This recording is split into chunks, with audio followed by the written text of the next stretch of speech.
ನಮಸ್ಕಾರ ಸ್ನೇಹಿತರೆ, ಮತ್ತೊಮ್ಮೆ ನಿಮಗೆಲ್ಲ ನನ್ನ ಚಾನಲ್ಗೆ ಸ್ವಾಗತ. ಈ ವಿಡಿಯೋನಲ್ಲಿ ಬೆಸ್ಟ್ 5 ವೇಸ್ ನೀವು ಮನೆಯಲ್ಲೇ ಕುಳಿತುಕೊಂಡು ಆನ್ಲೈನಲ್ಲಿ ಹೇಗೆ 1 ಲಕ್ಷ ರೂಪಾಯಿ ಒಂದು ತಿಂಗಳಲ್ಲಿ ಗಳಿಸ್ಬೋದು ಅಂತ ತಿಳಿಸ್ಕೊಡ್ತಾ ಹೋಗ್ತೀನಿ ಸ್ನೇಹಿತರೆ. 1 ಲಕ್ಷ ಅಂದ ತಕ್ಷಣ ಆನ್ಲೈನ್ನಲ್ಲಿ ಹಲವಾರು ಬೇರೆ ಬೇರೆ ರೀತಿಯಲ್ಲಿ ನೀವು ಹಣವನ್ನು ಗಳಿಸ್ಬೋದು ಸ್ನೇಹಿತರೆ. ಆದರೆ ನಾನೇನು ಆಲ್ರೆಡಿ ಮಾಡ್ತಾ ಇದ್ದೀನಿ, ಪ್ರಾಕ್ಟಿಕಲ್ ವೇಸ್ ನನಗೆ ಗೊತ್ತಿದೆ, ಆ ರೀತಿಯಲ್ಲಿ ನೀವು ಹೇಗೆ ಹಣ ಗಳಿಸ್ಬೋದು 1 ಲಕ್ಷನ ಅಂತ ನಿಮಗೆ ತಿಳಿಸ್ಕೊಡ್ತಾ ಹೋಗ್ತೀನಿ. ಬಟ್ ಒಂದು ವಿಷಯ ಸ್ನೇಹಿತರೆ, ಇದರಲ್ಲಿ ಯಾವುದಾದ್ರೂ ಒಂದು ವಿಷಯದಲ್ಲಿ ನೀವು ಎಕ್ಸ್ಪರ್ಟೈಸ್ ಆಗಬೇಕಾಗುತ್ತೆ. ಅದರಲ್ಲಿ ನೀವು ನಿಮ್ಮ ಎಫರ್ಟ್ನ ಹಾಕಿ ಎಕ್ಸ್ಪರ್ಟೈಸ್ ಆದರೆ ಖಂಡಿತ ನೀವು 1 ಲಕ್ಷ ಮಾತ್ರ ಅಲ್ಲ, ಅದಕ್ಕಿಂತ ಜಾಸ್ತಿನೇ ಗಳಿಸ್ಬೋದು. ಮೊದಲನೇದು ಸ್ನೇಹಿತರೆ, ಆನ್ಲೈನಲ್ಲಿ ಹಣ ಗಳಿಸ್ಬೇಕು ಅಂದರೆ ನಿಮಗೆ ಒಂದು ಕಂಪ್ಯೂಟರ್ ಅಥವಾ ಲ್ಯಾಪ್ಟಾಪ್ ಬೇಕಾಗುತ್ತೆ. ಬಟ್ ಬಿಗಿನಿಂಗ್ ಡೇಸ್ನಲ್ಲಿ ನಿಮ್ಮ ಹತ್ರ ಅಷ್ಟು ನಮ್ಗೆ ಇನ್ವೆಸ್ಟ್ ಮಾಡೋದಕ್ಕೆ ಇಲ್ಲ, ಆ ಥರ ಏನಾದರೂ ಯೋಚನೆ ಇದ್ದರೆ ನೀವು ನಿಮ್ಮ ಹತ್ರ ಇರುವಂಥ ಸ್ಮಾರ್ಟ್ ಫೋನ್ನಲ್ಲೇ ಶುರು ಮಾಡ್ಬೋದಾದಂಥ ಬೆಸ್ಟ್ ಮೆಥಡ್ ಅಂದರೆ ಅದು ಯೂಟ್ಯೂಬ್. ನಾನು ನಿಮಗೆ ಇವಾಗ ಮಾತಾಡ್ತಾ ಇದ್ದೀನಿ, ನನಗೇನು ಸ್ಕಿಲ್ಸ್ ಗೊತ್ತಿದೆ ಅದನ್ನು ನಾನು ನಿಮಗೆ ತಿಳಿಸ್ಕೊಡ್ತಾ ಹೋಗ್ತಾ ಇದ್ದೀನಿ ಸ್ನೇಹಿತರೆ. ಅದೇ ಥರ ನೀವು ಕೂಡ ಒಂದು ಯೂಟ್ಯೂಬ್ ಚಾನಲ್ನ ಕ್ರಿಯೇಟ್ ಮಾಡ್ಬೋದು. ಅದು ಯೂಟ್ಯೂಬ್ ಚಾನಲ್ ಹೇಗೆ ಕ್ರಿಯೇಟ್ ಮಾಡಬೇಕು ಅದೆಲ್ಲ ನಿಮಗೆ ಆನ್ಲೈನಲ್ಲೇ ಡೀಟೇಲ್ಸ್ ಸಿಗುತ್ತೆ. ಆದರೆ ಯೂಟ್ಯೂಬ್ ಚಾನಲ್ ಕ್ರಿಯೇಟ್ ಮಾಡಿ ಅದರಲ್ಲಿ ಕಂಟೆಂಟ್ಸ್ನ ಏನು ಹಾಕಬೇಕು ಅನ್ನುವಂಥ ಪ್ರಶ್ನೆ ನಿಮಗೆ ಬಂದರೆ, ಅದು ನಿಮ್ಮ ಪ್ಯಾಷನ್. ನಿಮಗೆ ಯಾವ ವಿಷಯದಲ್ಲಿ ಆ ಕೆಲಸವನ್ನು ಮಾಡ್ತಾ ಇದ್ದರೆ ಬೇಜಾರಾಗಲ್ಲ, ಆ ಥರದ ವಿಷಯವನ್ನು ಸೆಲೆಕ್ಟ್ ಮಾಡ್ಕೊಳ್ಳಿ. ಅಂದರೆ ಕೆಲವ್ರಿಗೆ ಟೀಚಿಂಗ್ ಮಾಡೋದ್ರಲ್ಲೇ ಪ್ರೊಫೆಷ್ನಲಿ ಖುಷಿ ಇರುತ್ತೆ, ಕೆಲವ್ರಿಗೆ ಹೊರಗಡೆ ಓಡಾಡ್ತಾ ಕೆಲವೊಂದು ಪ್ಲೇಸಸ್ನ ನೋಡೋದ್ರಲ್ಲ ಅದರಲ್ಲೇ ಖುಷಿ ಇರುತ್ತೆ. ಮುಂದಿನ ದಿನಗಳಲ್ಲಿ ಖಂಡಿತ ನೀವು ಆನ್ಲೈನ್ ಟೀಚಿಂಗಿಗೆ ಅಡಿಕ್ಟ್ ಆಗಲೇಬೇಕಾಗುತ್ತೆ.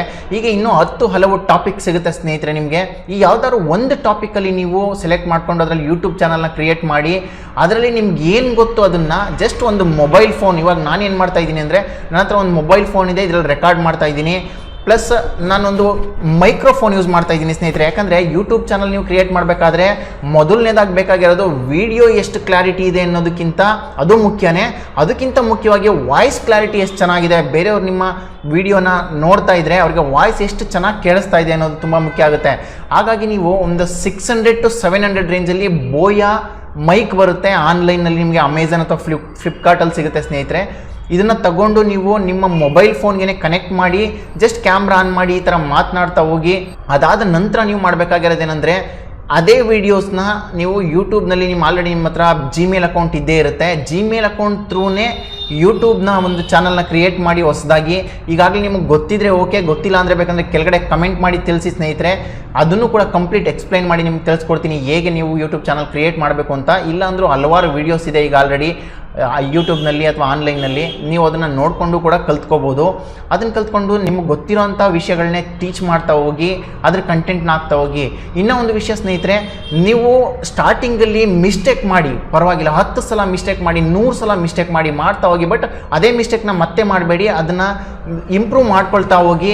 ಮತ್ತು ಪರ್ಫೆಕ್ಟ್ ಕೆಲಸ ಮಾಡಬೇಕು, ನಾನು ನೀಟಾಗೆ ಬರಬೇಕು, ಬೇರೆಯವ್ರು ಏನು ಅಂದ್ಕೊಳ್ತಾರೋ ಈ ಥರ ಎಲ್ಲ ಯೋಚನೆ ಮಾಡಬೇಡಿ ಸ್ನೇಹಿತರೆ. ಯಾಕಂದರೆ ಇದನ್ನೆಲ್ಲ ನಾನು ಅಂದ್ಕೊಳ್ತಾ ಇದ್ದೆ, ಆ ಎಕ್ಸ್ಪೀರಿಯನ್ಸ್ನೇ ನಿಮ್ಮ ಜೊತೆ ಶೇರ್ ಮಾಡ್ತಾ ಇದ್ದೀನಿ.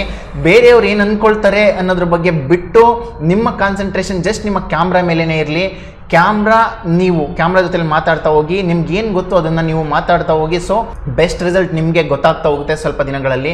ಯಾವುದೇ ಕಾರಣಕ್ಕೂ ವ್ಯೂಸ್ ಬರ್ತಾ ಇಲ್ಲ ಅಥವಾ ಬೇರೆ ಏನೋ ಪ್ರಾಬ್ಲಮ್ ಆಗಿದೆ ಈ ಥರ ಎಲ್ಲ ಹೇಳಿ ನಿಮಗೆ ಗೊತ್ತಿರೋ ಸ್ಕಿಲ್ಸ್ನ ವೀಡಿಯೋ ಅಪ್ಲೋಡ್ ಮಾಡೋದನ್ನ ಸ್ಟಾಪ್ ಮಾಡಬೇಡಿ. ಇನ್ನು 2ನೇ ಸ್ಕಿಲ್ ಸ್ನೇಹಿತರೆ, ಟ್ರೇಡಿಂಗ್. ನಾನು ಮಾಡ್ತಾ ಇರುವಂಥ ಸ್ಕಿಲ್ಲೇನೆ, ಅದೂ ನಾನು ಈಗ ಆಲ್ರೆಡಿ ಏನು ಮಾಡ್ತಾ ಇದ್ದೀನಿ ಅದನ್ನೇ ನಿಮಗೂ ಕೂಡ ತಿಳಿಸ್ಕೊಡ್ತಾ ಹೋಗ್ತಾ ಇದ್ದೀನಿ ಸ್ನೇಹಿತರೆ. ಟ್ರೇಡಿಂಗ್ನಲ್ಲೂ ಕೂಡ ನೀವು ಆರಾಮಾಗಿ ಒಂದು ತಿಂಗಳಲ್ಲಿ 1 ಲಕ್ಷ ನಿಮ್ಮ ಕೆಪಾಸಿಟಿ ಎಷ್ಟಿದೆ ಅಷ್ಟೆಲ್ಲ ಗಳಿಸ್ಬೋದು. ಆದರೆ ಒಂದು ವಿಷಯ ನೆನಪಲ್ಲಿ ಇಟ್ಕೊಳ್ಳಿ ಸ್ನೇಹಿತರೆ, ಟ್ರೇಡಿಂಗ್ನ ನೀವು ಕಲ್ತ್ಕೊಂಡು ಅದ್ರ ಬಗ್ಗೆ ಸ್ವಲ್ಪ ಎಕ್ಸ್ಪರ್ಟೈಸ್ ಆಗಿ ಆಮೇಲೆ ಶುರು ಮಾಡಿ. ಅದಕ್ಕೂ ಮೊದಲು ಕೂಡ ನೀವು ಟ್ರೇಡಿಂಗ್ ಮಾಡ್ಬೋದು. ಹೇಗೆ ಅಂದರೆ, ನಿಮಗೆ ಬೇಕಾಗಿರುವಂಥದ್ದು ಏನೇನು ಟ್ರೇಡಿಂಗಿಗೆ ಅಂದರೆ, ಮೊದಲು ಒಂದು ಡಿಮ್ಯಾಟ್ ಅಕೌಂಟ್ ಬೇಕು ಸ್ನೇಹಿತರೆ. ಡಿಮ್ಯಾಟ್ ಅಕೌಂಟ್ ಆಗಾದರೆ ಎಲ್ಲೆಲ್ಲಿ ಸಿಗುತ್ತೆ ಅಂತ ನೋಡಿದ್ರೆ, ಕೋಟಕ್ ಸೆಕ್ಯೂರಿಟೀಸ್, ಝೆರೋದಾ ಬ್ರೋಕರೇಜ್, 5paisa.com ಮತ್ತು ಅಪ್ಸ್ಟಾಕ್, ಇದೆಲ್ಲ ಇವಾಗಿರುವಂತಹ ಬೆಸ್ಟ್ ಟ್ರೇಡಿಂಗ್ ಪ್ಲ್ಯಾಟ್ಫಾರ್ಮ್ ಸ್ನೇಹಿತರೆ. ಹಾಗೆ ICICI ಸೆಕ್ಯೂರಿಟೀಸ್ ಕೂಡ ಇದೆ, HDFC ಸೆಕ್ಯೂರಿಟೀಸ್ ಇದೆ, SBI ಸೆಕ್ಯೂರಿಟೀಸ್ ಇದೆ, ಹೀಗೆ ಹಲವಾರು ಬೇರೆ ಬೇರೆ ಕಂಪ್ನಿ ಇದೆ. ಇಲ್ಲಿ ಎಲ್ಲಾದರೂ ಒಂದು ಕಡೆ ನಾನು ನಿಮಗೆ ಸಜೆಸ್ಟ್ ಮಾಡೋದಾದರೆ ಬೆಸ್ಟ್ ಝೆರೋದಾ ಅಥವಾ ಕೋಟಕ್ ಸೆಕ್ಯೂರಿಟೀಸ್, ಇದೆರಡರಲ್ಲಿ ಶುರು ಮಾಡಿ. ಏನಕ್ಕೆ ಅಂತ ಅಂದರೆ, ಇದೆರಡು ನಾನು ಯೂಸ್ ಮಾಡ್ತಾ ಇದ್ದೀನಿ, ಯೂಸರ್ ಎಕ್ಸ್ಪೀರಿಯನ್ಸ್ ಕೂಡ ಚೆನ್ನಾಗಿದೆ.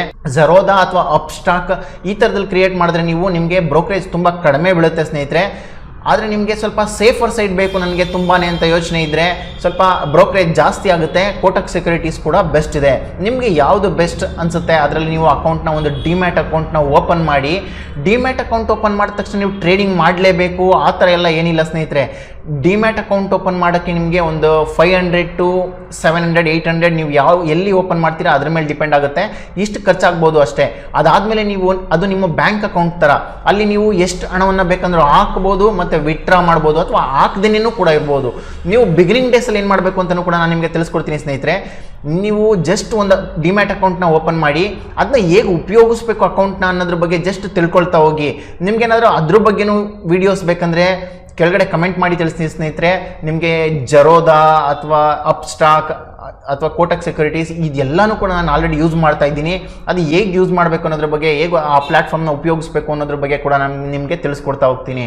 ಬಟ್ ಇಲ್ಲಿ ಒಂದು ಕನ್ಸರ್ನ್ ಏನಂದರೆ ಸ್ನೇಹಿತರೆ, ನೀವು ಒಂದು ಡಿಮ್ಯಾಟ್ ಅಕೌಂಟ್ ಓಪನ್ ಮಾಡಿದ ತಕ್ಷಣ ನಾನು ಟ್ರೇಡ್ ಮಾಡಬೇಕು, ದುಡ್ಡು ಹಾಕ್ಬಿಡ್ತೀನಿ, ಅದರಲ್ಲಿ ಒಂದು 50,000 1 ಲಕ್ಷ ಹಾಕಿ ಅದರಲ್ಲಿ ಟ್ರೇಡಿಂಗ್ ಶುರು ಮಾಡಿಬಿಡ್ತೀನಿ, ಈ ಥರ ಎಲ್ಲ ಮಾಡೋಕ್ಕೆ ಹೋಗಬೇಡಿ ಯಾವುದೇ ಕಾರಣಕ್ಕೂ.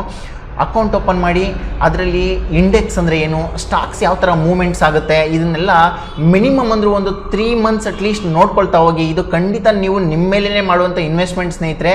ಇಲ್ಲಿ ಯಾವುದೇ ಕಾರಣಕ್ಕೂ ನಿಮ್ಮ ಟೈಮ್ ವೇಸ್ಟ್ ಆಗಲ್ಲ.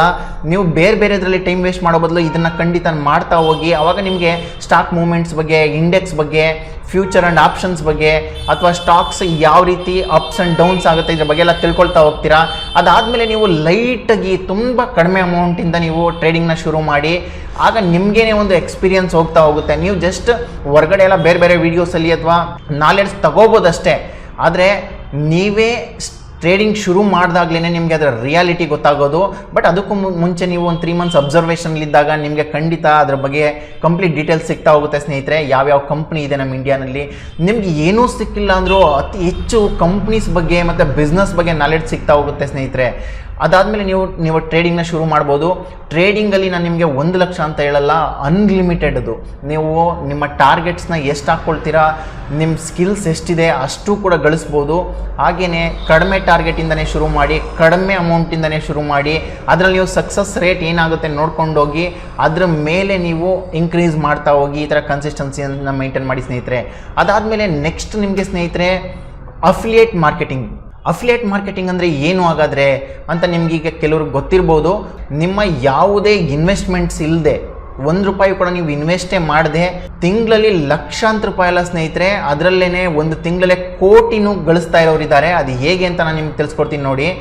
ಅಫಿಲಿಯೇಟ್ ಮಾರ್ಕೆಟಿಂಗ್ ಅಂದರೆ ಅಮೆಝನ್ ಅಥವಾ ಫ್ಲಿಪ್ಕಾರ್ಟ್ ಅಥವಾ ಯಾವುದೇ ಒಂದು ವೆಬ್ಸೈಟ್, ಅದೆಲ್ಲ ವೆಬ್ಸೈಟ್ಸಲ್ಲಿ ಏನು ಪ್ರಾಡಕ್ಟ್ಸ್ ಇದೆ ಆ ಪ್ರಾಡಕ್ಟ್ಸ್ಗೆ ಅಫಿಲಿಯೇಟ್ ಲಿಂಕ್ಸ್ ಅನ್ನು ನೀವು ನಿಮ್ಮದೇ ರೀತಿಯಲ್ಲಿ ಕ್ರಿಯೇಟ್ ಮಾಡಿಕೊಂಡು, ನಿಮ್ಮದೇ ಅಕೌಂಟಲ್ಲಿ ಕ್ರಿಯೇಟ್ ಮಾಡಿಕೊಂಡು ಅದನ್ನು ನೀವು ಈಗ ಈ ಯೂಟ್ಯೂಬ್ನಲ್ಲಿ ನೀವು ಮಾತನಾಡ್ತಾ ಇರ್ತೀರಾ, ಅಥವಾ ನೀವು ಒಂದು ಬ್ಲಾಗ್ ಶುರು ಮಾಡ್ತೀರಾ, ಅಥವಾ ನೀವು ಬೇರೆ ಯಾವುದೇ ಸೋಷಿಯಲ್ ಮೀಡಿಯಾ ಪ್ಲಾಟ್ಫಾರ್ಮಲ್ಲಿ ನೀವು ಜಸ್ಟ್ ಒಂದು ಫೇಸ್ಬುಕ್ನ ಕಮರ್ಷಿಯಲ್ ಅಕೌಂಟ್ ಕೂಡ ನೀವು ಬಿಸ್ನೆಸ್ ಅಕೌಂಟ್ ಕ್ರಿಯೇಟ್ ಮಾಡಿಕೊಂಡು ಸ್ನೇಹಿತರೆ ಅದರಲ್ಲೂ ಕೂಡ ನಿಮ್ಮ ಈ ಅಫಿಲಿಯೇಟ್ ಲಿಂಕ್ಸ್ನ ಶೇರ್ ಮಾಡ್ಬೋದು. ಅದು ಹೇಗೆ ಅಂದರೆ, ಈಗ ನನಗೆ ಯಾವುದಾದ್ರೂ ಒಂದು ಪ್ರಾಡಕ್ಟ್ ಬೇಕು ಅಂತ ಇಟ್ಕೊಳ್ಳಿ, ಅಂದರೆ ಒಂದು ಫ್ರಿಡ್ಜ್ ಅಥವಾ ವಾಷಿಂಗ್ ಮಷಿನ್ ಅಥವಾ ಟಿ.ವಿ. ಅಥವಾ ಮೊಬೈಲ್ ಫೋನ್ ಏನೇ ಬೇಕಂದ್ರೂ ನಾನೇನು ಮಾಡ್ತೀನಿ, ಮೊದಲೋಗಿ ಆನ್ಲೈನಲ್ಲಿ ಸರ್ಚ್ ಮಾಡ್ತೀನಿ, ಯೂಟ್ಯೂಬಲ್ಲಿ ಸರ್ಚ್ ಮಾಡ್ತೀನಿ, ಯಾವುದು ಚೆನ್ನಾಗಿದೆ ಬೆಸ್ಟ್ ಪ್ರಾಡಕ್ಟ್ನ ತಗೊಳ್ಳೋಣ ಅಂತ ಸರ್ಚ್ ಮಾಡ್ತಾ ಹೋಗ್ತೀವಿ ಸ್ನೇಹಿತರೆ. ಎಲ್ಲರೂ ಕೂಡ ಹಾಗೆ ಮಾಡ್ತಾರೆ. ಇಲ್ಲಿ ಎಷ್ಟೊಂದು ಜನಸಂಖ್ಯೆ ಇದೆ ನಮ್ಮ ಕರ್ನಾಟಕದಲ್ಲಿರ್ಬೋದು, ಟೋಟಲ್ ಎಲ್ಲ ಕಡೆನೂ. ನೀವು ಆ ಅಫಿಲಿಯೇಟ್ ಲಿಂಕ್ಸ್ನ ಕ್ರಿಯೇಟ್ ಮಾಡಿಕೊಂಡು ಆ ಲಿಂಕ್ಸ್ನ ಪ್ರಮೋಟ್ ಮಾಡಿದ್ರೆ ಆ ಲಿಂಕ್ ಮೇಲೆ ಯಾರು ಕ್ಲಿಕ್ ಮಾಡ್ತಾರೆ, ಆ ಲಿಂಕ್ ಮೇಲೆ ಕ್ಲಿಕ್ ಮಾಡಿದಾಗ ಜಸ್ಟ್ ಇದರಲ್ಲಿರುವಂಥ ಇನ್ನೊಂದು ಪವರ್ ಏನಂದರೆ ಸ್ನೇಹಿತರೆ, ನೀವಿವಾಗ ಒಂದು ಮೊಬೈಲ್ ಬಗ್ಗೆ ಎಕ್ಸ್ಪ್ಲೈನ್ ಮಾಡಿರ್ತೀರ ವೀಡಿಯೋಸ್ನಲ್ಲಿ ಅಂತ ಇಟ್ಕೊಳ್ಳಿ, ಈ ಥರ ಯೂಟ್ಯೂಬ್ ವೀಡಿಯೋಸ್ನಲ್ಲಿ ಅಥವಾ ಒಂದು ಬ್ಲಾಗ್ನಲ್ಲಿ ಮೊಬೈಲ್ ನೋಡೋದಕ್ಕೋಸ್ಕರ ಯಾವ್ದಾದ್ರು ಆ ಲಿಂಕ್ ಮೇಲೆ ಕ್ಲಿಕ್ ಮಾಡಿದ್ರೆ ಆ ಅಮೆಝನ್ಗೆ ಅದು ಅಥವಾ ಫ್ಲಿಪ್ಕಾರ್ಟ್ಗೆ ರೀಡೈರೆಕ್ಟ್ ಆಗುತ್ತೆ ಆ ಲಿಂಕ್. ಅಲ್ಲಿ ಹೋಗಿ ಅವರು ಮೊಬೈಲ್ ಫೋನೇ ಪರ್ಚೇಸ್ ಮಾಡಬೇಕಾಗಿಲ್ಲ, ಟಿ.ವಿ., ವಾಷಿಂಗ್ ಮಷಿನ್ ಅಥವಾ ಅವರು ಏನೇ ಒಂದು ಸಣ್ಣ ವಸ್ತುಗಳನ್ನ ಪರ್ಚೇಸ್ ಮಾಡಿದ್ರು ಕೂಡ ಅದಕ್ಕೆ ನಿಮಗೆ ಇಂತಿಷ್ಟು ಪರ್ಸೆಂಟೇಜ್ ಅಂತ ನಿಮ್ಮ ಅಕೌಂಟ್ಗೆ ಕ್ರೆಡಿಟ್ ಆಗುತ್ತೆ. ಇದನ್ನು ನಾವು ಅಫಿಲಿಯೇಟ್ ಮಾರ್ಕೆಟಿಂಗ್ ಅಂತ ಕರಿತೀವಿ ಸ್ನೇಹಿತರೆ. ನೆಕ್ಸ್ಟ್ ನಿಮಗೆ ಇದಾದಮೇಲೆ ಬ್ಲಾಗಿಂಗ್ ಬಗ್ಗೆ ನಿಮ್ಗೆ ಹೇಳಿದೆ ಸ್ನೇಹಿತರೆ. ಇದರಲ್ಲಿ 2 ಥರ ಇದೆ. ಒಂದು, ನೀವು ನಿಮ್ಮದೇ ವೆಬ್ಸೈಟ್ನ ಕ್ರಿಯೇಟ್ ಮಾಡಿಕೊಂಡು ಯಾವ ಸ್ಕಿಲ್ ಬಗ್ಗೆ ಅತಿ ಹೆಚ್ಚು ನಾಲೆಡ್ಜ್ ಇದೆ ಅದ್ರ ಬಗ್ಗೆ ಬರಿತಾ ಹೋಗ್ಬೋದು. ಈಗ ನೀವು ಗೂಗಲಲ್ಲಿ ಸರ್ಚ್ ಮಾಡ್ತೀರಾ ನಿಮ್ಗೆ ಏನೇ ಬೇಕಂದ್ರೂ. ಉದಾಹರಣೆಗೆ ಜಾಬ್ಸ್ ಬಗ್ಗೆ ನಾನು ನಿಮಗೆ ಒಂದು ಎಕ್ಸಾಂಪಲ್ಸ್ ಕೊಡ್ತೀನಿ. ಒಂದು ಜಾಬ್ಸ್ ಬೇಕಂದ್ರೆ ನೀವು ಗೌರ್ನಮೆಂಟ್ ಜಾಬ್ಸ್ ಇನ್ ಕರ್ನಾಟಕ ಅಂತ ಸರ್ಚ್ ಮಾಡ್ತೀರಾ ಗೂಗಲ್ನಲ್ಲಿ. ಅಲ್ಲಿ ಮೊದಲನೇ ಪೇಜಸಲ್ಲಿ ಏನು ಬರುತ್ತೆ, ನೀವು ಅದನ್ನು ಕ್ಲಿಕ್ ಮಾಡಿ ಅದರಲ್ಲಿರುವಂಥ ಇನ್ಫಾರ್ಮೇಷನ್ನ ತಗೊಳ್ಳೋದಕ್ಕೆ ಟ್ರೈ ಮಾಡ್ತೀರಾ. ಆ ಬ್ಲಾಗ್ಸ್ನ ಯಾರು ಬರೆದಿದ್ದಾರೆ ಆ ವೆಬ್ಸೈಟ್ ಯಾರ್ದು ಆ ಓನರ್ಗೆ ಅಡ್ವರ್ಟೈಸ್ ಮುಖಾಂತರ ಬೇರೆ ಬೇರೆ ರೀತಿಯಲ್ಲಿ ಹಲವಾರು ರೀತಿಯಲ್ಲಿ ಅವ್ರಿಗೆ ಇನ್ಕಮ್ಸ್ ಇರುತ್ತೆ ಸ್ನೇಹಿತರೆ. ಆ ಸೋರ್ಸಸ್ ತುಂಬ ಜಾಸ್ತಿ ಇದೆ ಬ್ಲಾಗಿಂಗ್ನಲ್ಲಿ. ನಿಮಗೆ 1 ಲಕ್ಷ ಹೇಳ್ತಾ ಇದ್ದೀನಿ, 5 ಲಕ್ಷ 10 ಲಕ್ಷ ಕೂಡ, ಒಂದು ತಿಂಗಳಲ್ಲಿ 50 ಲಕ್ಷ ಕೂಡ ಬ್ಲಾಗಿಂಗಲ್ಲಿ ಅರ್ನ್ ಮಾಡ್ತಾ ಇರೋರು ಇದ್ದಾರೆ ಈಗಾಗಲೇ. ನಮ್ಗೆ ಅಷ್ಟೊಂದು ಟಾರ್ಗೆಟ್ ಬೇಡ ಸ್ನೇಹಿತರೆ, 1 ಲಕ್ಷ ರೂಪಾಯಿ ಮಿನಿಮಮ್ ಇಟ್ಕೊಂಡು ಶುರು ಮಾಡಿ. ಅದನ್ನು ಕೂಡ ಸ್ವಲ್ಪ ಎಫರ್ಟ್ ಆ್ಯಂಡ್ ಟೈಮ್ ತಗೊಳುತ್ತೆ ನಿಮ್ಮ ಹತ್ರ, ಬಟ್ ಖಂಡಿತ ನಿಮಗೆ ಬೆಸ್ಟ್ ರಿಸಲ್ಟ್ಸ್ನ ಕೊಡುತ್ತೆ ಸ್ನೇಹಿತರೆ ಬ್ಲಾಗಿಂಗ್ನಲ್ಲೂ ಕೂಡ. ಇನ್ನು ಫೈನಲ್ ಆಗಿ ಸ್ನೇಹಿತರೆ, ಫ್ರೀಲ್ಯಾನ್ಸಿಂಗ್ ಅಂದರೆ ಏನು ಹಾಗಾದರೆ ಅಂದರೆ ಇಲ್ಲೂ ಕೂಡ ನಿಮಗೆ 1 ರೂಪಾಯಿನ ಇನ್ವೆಸ್ಟ್ಮೆಂಟ್ ಇಲ್ಲ, ಯಾವುದೇ ಕಂಪ್ನಿಗೆ ನೀವು ಹಣವನ್ನು ಕೊಡಬೇಕಾಗಿಲ್ಲ. ಹಾಗೆ ನೀವು ಕೆಲಸ ಮಾಡ್ಬೋದು. ನೀವು ಬೇರೆ ಬೇರೆ ಕಡೆ ರೆಸ್ಯೂಮೆ ಇಟ್ಕೊಂಡು ಹೋಗಿ ಕೆಲಸ ಮಾಡೋಣ ಅಂತೆಲ್ಲ ಹುಡುಕ್ತಾ ಇರ್ತೀರ ಸ್ನೇಹಿತರೆ. ಅಲ್ಲಿ ಕೊಡುವಂಥ 10,000 20,000 ಅಥವಾ 30,000 ಸ್ಯಾಲ್ರಿಗೋಸ್ಕರ ನೀವು ಅದರಲ್ಲೇ ಸ್ಯಾಟಿಸ್ಫ್ಯಾಕ್ಷನ್ ಇರುತ್ತೆ. ಆದರೆ ಫ್ರೀಲ್ಯಾನ್ಸಿಂಗ್ ಕೂಡ ಅದೇ ರೀತಿ ಒಂದು ಬೆಸ್ಟ್ ಜಾಬ್. ಆದರೆ ಇಲ್ಲಿ ನಿಮ್ಗೆ ಏನು ಸ್ಕಿಲ್ ಗೊತ್ತಿದೆ, ಉದಾಹರಣೆಗೆ ಫೋಟೋಶಾಪ್ ವರ್ಕ್ ಗೊತ್ತಿದೆಯಾ, ಅಥವಾ ನೀವು ಬೇರೆಯವ್ರಿಗೆ ಕಂಟೆಂಟ್ ಕ್ರಿಯೇಟ್ ಮಾಡ್ಕೊಳ್ಬೋದು. ಕಂಟೆಂಟ್ ಅಂದರೆ ಏನು, ಈಗ ನಾನು ಈ ಥರ ಯೂಟ್ಯೂಬ್ ವೀಡಿಯೋಸ್ನ ಮಾಡ್ತಾ ಇದ್ದೀನಿ, ಬಟ್ ನಾನು ನೆಕ್ಸ್ಟ್ ಯಾವ ಥರ ವೀಡಿಯೋಸ್ ಮಾಡ್ಬೇಕನ್ನೋದು ನನಗೆ ಗೊತ್ತಿಲ್ಲ. ಆ ವೀಡಿಯೋಸ್ನ ಐಡಿಯಾಸ್ನ ನೀವು ಕೊಡ್ಬೋದು. ನೀವು ಆನ್ಲೈನಲ್ಲೆಲ್ಲ ಸರ್ಚ್ ಮಾಡಿ ಅವರ ನಿಶ್ ಏನಿದೆ, ಅಂದರೆ ಅವ್ರು ಯಾವುದ್ರ ಬಗ್ಗೆ, ಇವಾಗ ಅವರು ಒಂದು ಎಲೆಕ್ಟ್ರಾನಿಕ್ ಪ್ರಾಡಕ್ಟ್ಸ್ ಬಗ್ಗೆ ವೀಡಿಯೋಸ್ ಮಾಡ್ತಾ ಇದ್ದಾರಾ, ಟೆಕ್ನಾಲಜಿ ಬಗ್ಗೆ ಮಾಡ್ತಾ ಇದ್ದಾರಾ, ಅಥವಾ ಎಜುಕೇಷನ್ ಬಗ್ಗೆ ಮಾಡ್ತಾ ಇದ್ದಾರಾ, ಇಂತಹ ಲಕ್ಷಾಂತರ ಜನ ಇದ್ದಾರೆ ಸ್ನೇಹಿತರೆ. ಅವರು ಫ್ರೀಲ್ಯಾನ್ಸಿಂಗ್ ಅಂತ ಕರಿತೀವಿ ನಾವು ಇದನ್ನು. ಆ ಫ್ರೀಲ್ಯಾನ್ಸಿಂಗಲ್ಲಿ ಸರ್ಚ್ ಮಾಡ್ತಾ ಇರ್ತಾರೆ ನಿಮಗೋಸ್ಕರ. ಆ ಫ್ರೀಲ್ಯಾನ್ಸಿಂಗ್ನಲ್ಲಿ ಯಾರು ಇದರಲ್ಲಿ ಎಕ್ಸ್ಪರ್ಟೈಸ್ ಇದ್ದಾರೆ ಅವ್ರನ್ನ ಹೈರ್ ಮಾಡ್ಕೊಳ್ತಾರೆ. ಅಂದರೆ ನೀವು ರೆಗ್ಯುಲರ್ ಆಗಿ ಅವ್ರಿಗೆ ಕಂಟೆಂಟ್ ಕ್ರಿಯೇಟ್ ಮಾಡ್ಕೊಡ್ಬೋದು, ಫೋಟೋಶಾಪ್ ವರ್ಕ್ ಮಾಡ್ಕೊಡ್ಬೋದು, ಅಥವಾ ರೆಗ್ಯುಲರ್ ಆಗಿ DTP ವರ್ಕ್ ಮಾಡ್ಕೊಡ್ಬೋದು. ನಿಮಗೆ ಏನು ಸ್ಕಿಲ್ ಗೊತ್ತಿದೆ ಆ ಸ್ಕಿಲ್ ಬಗ್ಗೆ ನೀವು ಫ್ರೀಲ್ಯಾನ್ಸಿಂಗ್ ವೆಬ್ಸೈಟ್ಸ್ ನಿಮಗೆ fiverr.com ಇದೆ, freelancing.com ಇದೆ. ನಿಮ್ಮ ಡೀಟೇಲ್ಸ್ ಮತ್ತು ನಿಮ್ಗೆ ಇರುವಂಥ ಸ್ಕಿಲ್ಸ್ ಅಥವಾ ಎಕ್ಸ್ಪೀರಿಯನ್ಸ್ ಇದ್ದರೆ ಅದನ್ನು ಕೂಡ ನೀವು ಅಪ್ಡೇಟ್ ಮಾಡ್ಬೋದು. ಆ ಎಕ್ಸ್ಪೀರಿಯನ್ಸ್ ಇಲ್ಲ ಅಂದರೂ ಕೂಡ ನೀವು ಹೊಸದಾಗಿ ಶುರು ಮಾಡ್ಬೋದು ಸ್ನೇಹಿತರೆ. ಸ್ವಲ್ಪ ಟೈಮ್ ಅಂತೂ ತಗೊಳ್ಳುತ್ತೆ, ಬಟ್ ನಿಮ್ಗೆ ಒಂದ್ಸಲಿ ಕ್ಲೈಂಟ್ ಬೇಸ್ ಸಿಗ್ತಾ ಹೋದ್ಮೇಲೆ, ಇದೆಲ್ಲ ಆಲ್ಮೋಸ್ಟ್ ಫಾರಿನ್ ಕ್ಲೈಂಟ್ಸ್ ಎಲ್ಲ ಜಾಸ್ತಿ ಇರ್ತಾರೆ ಸ್ನೇಹಿತರೆ. ಫಾರಿನ್ ಕ್ಲೈಂಟ್ಸಿಂದ ನಿಮ್ಗೆ ಆಗುವಂಥ ಬೆನಿಫಿಟ್ಸ್ ಏನಂದರೆ ಅವರು ಡಾಲರ್ ರೂಪದಲ್ಲಿ ನಿಮಗೆ ಪೇ ಮಾಡ್ತಾರೆ. 1 ಅವರ್ಗೆ ನಿಮಗೆ ಒಂದು $10 ಅಥವಾ 2 hours ನಿಮಗೆ ಒಂದು $25 ಈ ಥರ ಇರುತ್ತೆ. ಅಂದರೆ ನೀವು 1 hour ವರ್ಕ್ ಮಾಡಿಕೊಟ್ಟು ಕೂಡ ಒಂದು $650 to $700 ಗಳಿಸ್ಬೋದು. ಹಾಗೆ ಒಂದು ದಿನದಲ್ಲಿ ಒಂದು 3 to 4 hours ಒಂದು 2,000-3,000 ರೂಪಾಯಿ ಖಂಡಿತ ಗಳಿಸ್ಬೋದು ಸ್ನೇಹಿತರೆ. ಇದಕ್ಕಿಂತ ತುಂಬ ಜಾಸ್ತಿನೇ ಇದೆ. ನಾನು ನಿಮಗೆ ಒಂದು ಮಿನಿಮಮ್ ಅವರೇಜ್ ತಿಳಿಸ್ಕೊಡ್ತಾ ಇದ್ದೀನಿ. ಇದರಲ್ಲಿ ನಿಮಗೆ ಏನೇ ಡೌಟ್ಸ್ ಇದ್ರೂ ಕೂಡ ಕಮೆಂಟ್ ಮಾಡಿ ತಿಳಿಸಿ. ಹಾಗೆ ವಿಡಿಯೋನ ಲೈಕ್ ಮಾಡಿ, ಶೇರ್ ಮಾಡಿ ಅಂತ ಹೇಳ್ತಾ ಸ್ನೇಹಿತರೆ, ಲಾಸ್ಟಲ್ಲಿ ನಿಮಗೊಂದು ಬೋನಸ್ ಪಾಯಿಂಟ್ ಹೇಳ್ತೀನಿ ಅಂತ ಹೇಳಿದೆ. ಅದೇನೆಂದರೆ, ಇದು ಯಾವುದ್ರಲ್ಲಾದರೂ ಒಂದರಲ್ಲಿ ಕೂಡ ನೀವು ಎಕ್ಸ್ಪರ್ಟೈಸ್ ಆದ್ರೂ ನಿಮಗೆ ಬೆಸ್ಟ್ ಟೈಮ್ ಫ್ರೀಡಮ್ ಸಿಗುತ್ತೆ ಸ್ನೇಹಿತರೆ. ಆ ಟೈಮ್ ಫ್ರೀಡಮ್ ಅನ್ನೋದು ತುಂಬ ಮುಖ್ಯ. ಯಾಕಂದರೆ ಇವತ್ತು ಒಬ್ಬ ಡಾಕ್ಟರ್ ಅಥವಾ ಬೇರೆ ಬೇರೆ ಪ್ರೊಫೆಷನ್ಸು ಲಕ್ಷಾಂತರ ರೂಪಾಯಿ ಒಂದು ತಿಂಗಳಲ್ಲಿ ಗಳಿಸ್ತಾ ಇರ್ತಾರೆ. 1.5 ಲಕ್ಷ 3 ಲಕ್ಷ ಇಲ್ಲಿ ಎಷ್ಟಾದರೂ ಗಳಿಸ್ತಾ ಇರಲಿ ಸ್ನೇಹಿತರೆ. ಆದರೆ ಅವ್ರಿಗೆ ಟೈಮ್ ಫ್ರೀಡಮ್ ಇಲ್ಲ. ಅದು ಹೇಗೆ ಅಂದರೆ, ಅವರು ಇವತ್ತು ಕೆಲಸಕ್ಕೆ ಹೋದರೆ ಮಾತ್ರ ಅವ್ರ ಸಂಪಾದನೆ ಇರುತ್ತೆ, ಇಲ್ಲ ಅಂದರೆ ಅವ್ರ ಸಂಪಾದನೆ ಇರಲ್ಲ. ಬಟ್ ಈ 5ರಲ್ಲಿ ನೀವು ಯಾವುದೇ ಒಂದು ಸ್ಕಿಲ್ನ ಡೆವಲಪ್ ಮಾಡಿಕೊಂಡ್ರೂ ಕೂಡ ನೀವು ಇವತ್ತಿಷ್ಟ ಇದ್ದರೆ ಕೆಲಸ ಮಾಡ್ಬೋದು. ಇವತ್ತು ನಿಮ್ಗೆ ಏನಾದರೂ ಒಂದು ಫಂಕ್ಷನ್ಸ್ ಬಿತ್ತು, ಅಥವಾ ನಿಮ್ಮ ಹೆಲ್ತ್ ಪ್ರಾಬ್ಲಮ್ ಆಯಿತು, ಅಥವಾ ನಿಮ್ಮ ಮನೆಯವ್ರ ಜೊತೆ ನಿಮ್ಮ ಸಮಯ ಕಳಿಬೇಕು, ಇದಕ್ಕೆಲ್ಲ ತುಂಬಾ ಮುಖ್ಯವಾಗಿ ಬೇಕಾಗಿರೋದು ನಿಮಗೆ ಟೈಮ್ ಫ್ರೀಡಮ್ ಸ್ನೇಹಿತರೆ.